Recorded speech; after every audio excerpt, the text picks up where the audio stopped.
এই বিশ্ব সৃষ্টি সংসারের কোন দেবতার ক্ষেত্রে ওনার এই অ্যাটিটিউড এন্ড বডি ল্যাঙ্গুয়েজটা কি দেখতে পান আপনারা? আরেকটা জিনিস, মানে এই যে বললাম অনেকে জেনে বা না জেনে করে, যে সবাই যাচ্ছে দড়িটা ধরে একবার টানি, দড়ি ধরে টানার একটা প্রয়োজন আছে, রথের দড়ি টানা। এই জগন্নাথ দেব এটা বোঝাতে চেয়েছেন এখান থেকে যে তোমার কর্মের সমস্ত ভালো এবং খারাপ সব হিসাবটা আমি নিয়ে নিলাম এবং তার অনুপাতে সেই হিসাবটা তোমাকে আমি ফেরত দেব। মানে আমি রথের দড়ির থেকে একটু বেরিয়ে যাচ্ছি, প্রত্যেকেই বাড়িতে কিন্তু বসে ঠাকুরের নাম করে। এবার ঠাকুরের নাম করতে করতে অনেককে দেখা যায় এই ভাতে জলটা দিয়ে জলটা যেন শুকিয়ে না যায়, তার মানে তার মন কিন্তু তখন ভাতে আছে, ঠাকুরে নেই। যে কাজটা করতে হবে সেই মুহূর্তে সেখানেই কনসেন্ট্রেট করা উচিত, মাইন্ড দেওয়া উচিত, মন দেওয়া উচিত এবং সেটা সৎভাবে করা উচিত, অনেস্টলি করা উচিত।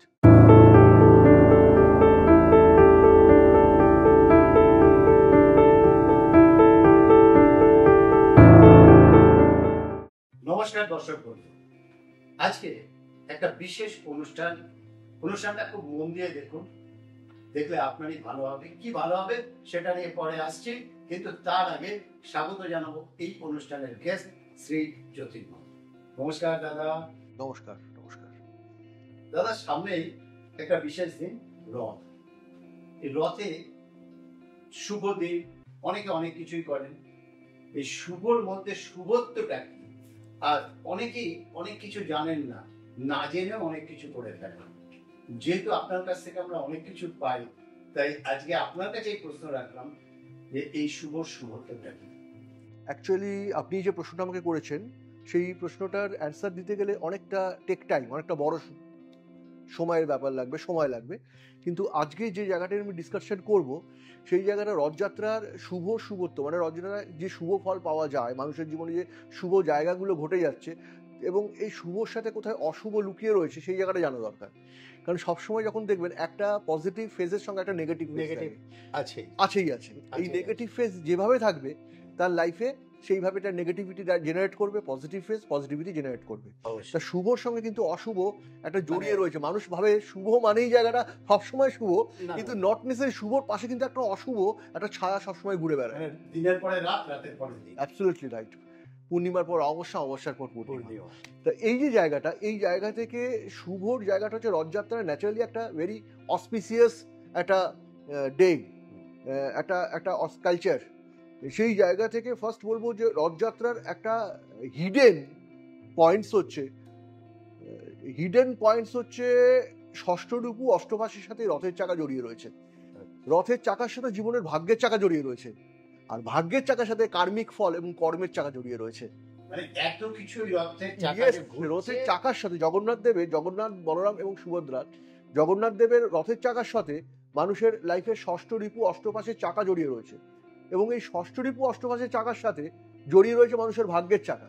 রথের চাকা যতটা ঘরে, যেমনভাবে ঘরে, ঠিক যেভাবে ঘরে সেইভাবে মানুষের ভাগ্যের চাকা ঘুরতে থাকে এবং এই ভাগ্যের চাকার সঙ্গে কিন্তু কর্মের চাকা জড়িয়ে রয়েছে, কার্মিক জগৎ চলতে থাকে। সুতরাং কর্ম এবং ভাগ্য দে আর অল কোরিলেটেড, একটার সাথে একটা কানেকশন রয়েছে। কেউ ইন্ডিভিজুয়াল ফাংশন করতে পারে না এবং জগন্নাথ দেবের রথযাত্রার সেই রথের চাকা সেই জায়গাটাই ইন্ডিকেট করছে। রথের চাকা যেভাবে ঘুরছে ঠিক আপনার জীবনের কর্ম এবং ভাগ্য এবং কর্ম ঠিক সেইভাবে কিন্তু রিসার্কেল ওয়াইজ ঘুরে যাচ্ছে। তো এই জায়গার সঙ্গে কিন্তু ষষ্ঠ রিপু অষ্টমাত্রার বিরাট বড় সম্পর্ক রয়েছে।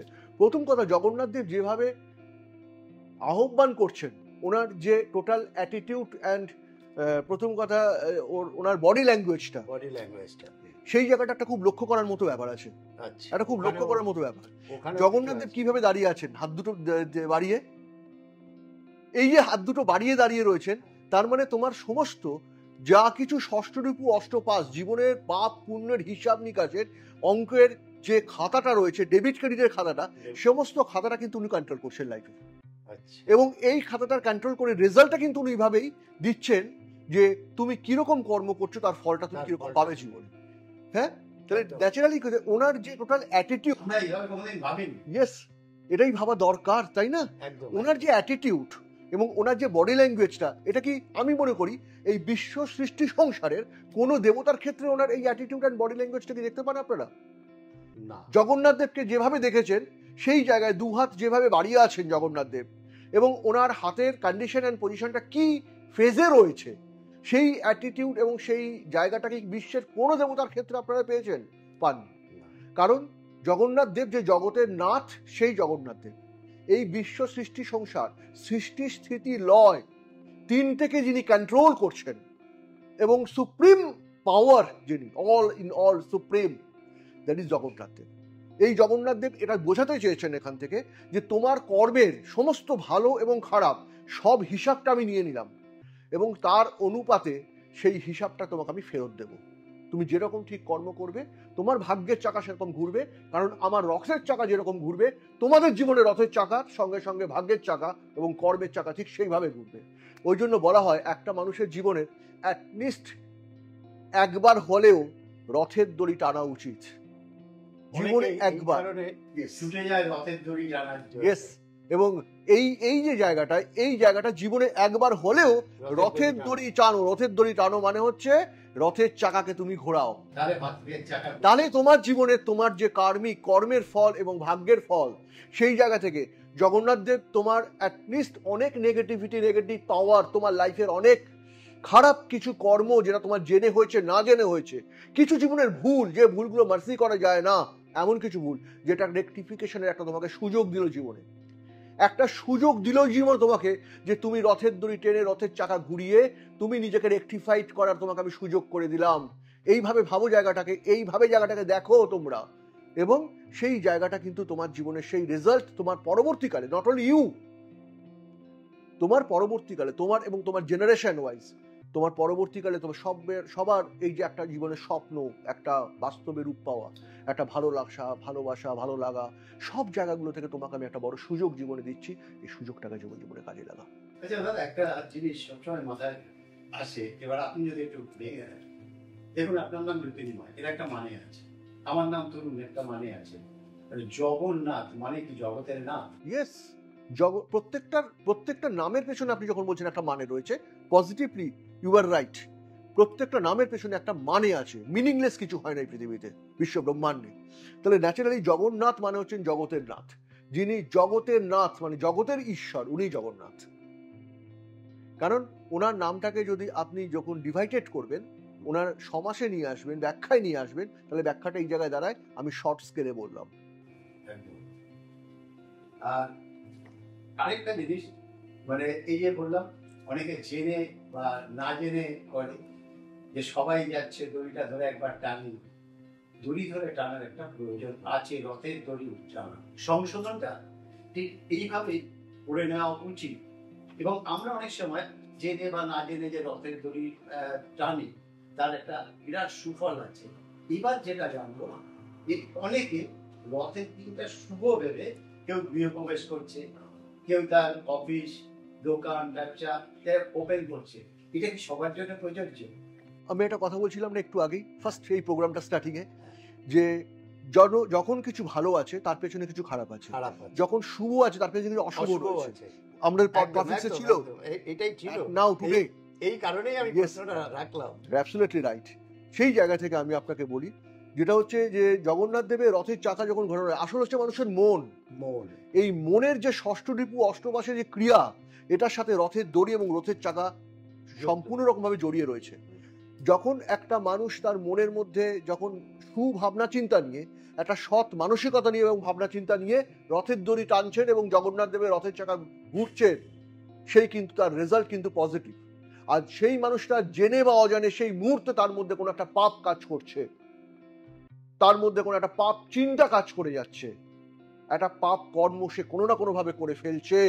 সেই রথের দড়ি টানতে টানতে যাদের হয় তারা নিশ্চয়ই জানেন, সেই মানসিকতা মনের মধ্যে কোনো কুচিন্তা, খারাপ চিন্তা, খারাপ ভাবনা যে মুহূর্তে প্রবেশ করছে, এই কলির প্রবেশ সেই মুহূর্তে তার জীবনে কিন্তু ধ্বংসের ইঙ্গিত নিয়ে আসছে। তাহলে রথের দড়ি টেনে এসেও, রথের চাকা ঘোরানোর পরেও আমার জীবনে কেন এত বড় দুর্ঘটনাটা ঘটে গেল, প্রশ্ন সে নিজেই নিজেকে করে, কিন্তু উত্তর সে নিজে তখন সেই মুহূর্তে খুঁজে পায় না। কারণ জগতের নাথ জগন্নাথ দেব তাকে মায়ায় আচ্ছন্ন করে ভুলিয়ে দিয়েছেন যে তোমার এই কর্মের ফল তোমাকে এইভাবে পেতে হবে।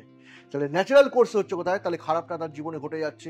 আবার যে মুহূর্তে যাদের জীবনের ঘটনাগুলো ভালো ঘটছে, তার সেই মুহূর্তে সেই রথের চাকা টানার সময়, রথের দড়ি টানার সময় তার জীবনে কিন্তু কিছু একটা সুচিন্তা, একটা পরিকল্পনা মাফিক একটা সৎ ভাবনা চিন্তা এবং সততার সাথে নিজেকে সম্পূর্ণরূপে জগন্নাথ বলরাম সুভদ্রার পায় নিজেকে আত্মসমর্পণ করতে পেরেছে। ন্যাচারালি তার একটা গুড রেজাল্ট এফেক্ট তার জীবনেই ঘটে গেল, পেয়ে গেল সে। আপনি যে কথাটা বললেন, এই কথাটা এতটা বাস্তব সত্যি আমাদের জীবনের সঙ্গে। মানে আমি রথের দড়ির থেকে একটু বেরিয়ে যাচ্ছি, প্রত্যেকেই বাড়িতে কিন্তু বসে ঠাকুরের নাম করে। এবার ঠাকুরের নাম করতে করতে অনেককে দেখা যায় এই ভাতে জলটা দিয়েছি, জলটা যেন শুকিয়ে না যায়। তার মানে তার মন কিন্তু তখন ভাতে আছে, ঠাকুরে নেই। Yes, positively yes, right. তার মানে সে যে কর্মটা করছে কি কর্ম করছে? ঠাকুরের পুজো করছে, আপনি বললেন, তাই তো? এবং সে কর্মটা করছে ঠাকুরের পুজো, তার পাশে সে জানতে আর একটা কর্ম করছে, সে ভাত রান্নার কথা চিন্তা করছে। তার মানে আলটিমেট না ঘরকা না ঘাটকা, ঠাকুরের পুজোরও সম্পূর্ণ কোনো ফল পেল না। ভাত রান্না যে ভাতের জন্য ভেতরে ছুটছে বা চিন্তা করছে, তারও রেজাল্ট সেরকম কিছু এলো না। তার মানে তার সমস্ত সময়টাকে সে ওয়েস্ট করলো, পুরো ড্রেনেজ করে সময়টাকে সে নষ্ট করে ফেললো, অর্থাৎ রেজাল্ট জিরো। যে কাজটা করবো সেই মুহূর্তে সেখানেই মন দেওয়া উচিত। ইয়েস, যে কাজটা করতে হবে সেই মুহূর্তে সেখানেই কনসেন্ট্রেট করা উচিত, মাইন্ড দেওয়া উচিত, মন দেওয়া উচিত, এবং সেটা সৎভাবে করা উচিত, অনেস্টলি করা উচিত। যদি আমি মনে করি জীবনে কোনো খারাপ কাজ কোনো মানুষ করে, সেটা অনেস্টলি করা উচিত, এবং ভালো কাজ করলেও অনেস্টলি করা উচিত। এবার প্রশ্ন উঠতে পারে, খারাপ কাজ অনেস্টলি কিভাবে হয়? খারাপ কাজ অনেস্টলি কিভাবে হয়? ভালো কাজটা অনেস্টলি হয় আমরা মানলাম বা জানলাম, একটা খারাপ কাজ কিভাবে অনেস্টলি হয়? যদি কোনোদিন সময় আসে, সময় হয় আমাদের, আমরা আপনি তরুণদা প্রশ্ন তুলবেন আমাকে, একটা খারাপ কাজ অনেস্টলি কিভাবে হয়, আমরা তার অ্যান্সার দেবো অবশ্যই মানুষের সামনে। আর আজকে আপনি যে কথাটা বললেন আমার খুব ভালো লাগলো। আমি কেন, এই অনুষ্ঠান যারা দেখছেন অনেকে কিন্তু এইভাবে কোনোদিন চিন্তা করেননি, আমিও চিন্তা করিনি। বলার সাথে সাথে আমার মাথায় এলো যে আমরা যখন ছোট ছিলাম, আমাদের বাবা মা যেভাবে এরকম ডেকে কোলে তুলে নিত, জগন্নাথ দেবকে দেখে মনে হয় যে তিনি যেন আমাদের কোলে টানেন। Yes yes yes, absolutely right, absolutely right. সব সময় জগন্নাথ দেব কোলে তুলে নিতে চান, কিন্তু মানুষের দুর্ভাগ্য উঠতে পারে না, সেই কোলে তারা উঠতে পারে না। আর সৌভাগ্য তাদেরই হয় যারা জগন্নাথ দেবের মানেন এবং কোলে যেতে পারেন, কাছাকাছি যেতে পারেন। সৌভাগ্যবান তারাই, বাবুতি তারাই। এই অনুষ্ঠান যারা দেখছেন প্রত্যেকের উদ্দেশ্যে বলবো, অনুষ্ঠানটা ভালো লাগার পর একটাই কাজ হবে, লাইক শেয়ার সাবস্ক্রাইব করুন। দূরের দর্শক বন্ধু যারা রয়েছেন, অনলাইন পরিষেবা আছে, সেই সংক্রান্ত বিষয় জানার জন্য যে মোবাইল নাম্বার দেখতে পাচ্ছেন, এই নাম্বারে ফোন করে কথা বলবেন। আর যারা আসতে চাইছেন অবশ্যই ফোন করে বুকিং করে যোগাযোগ করবেন। ওই দাদা, আজকে আমরা বিদায় নিই, আবার নতুন কোনো অনুষ্ঠান নিয়ে দাদাকে নিয়ে আরেকদিন হাজির হব। নমস্কার।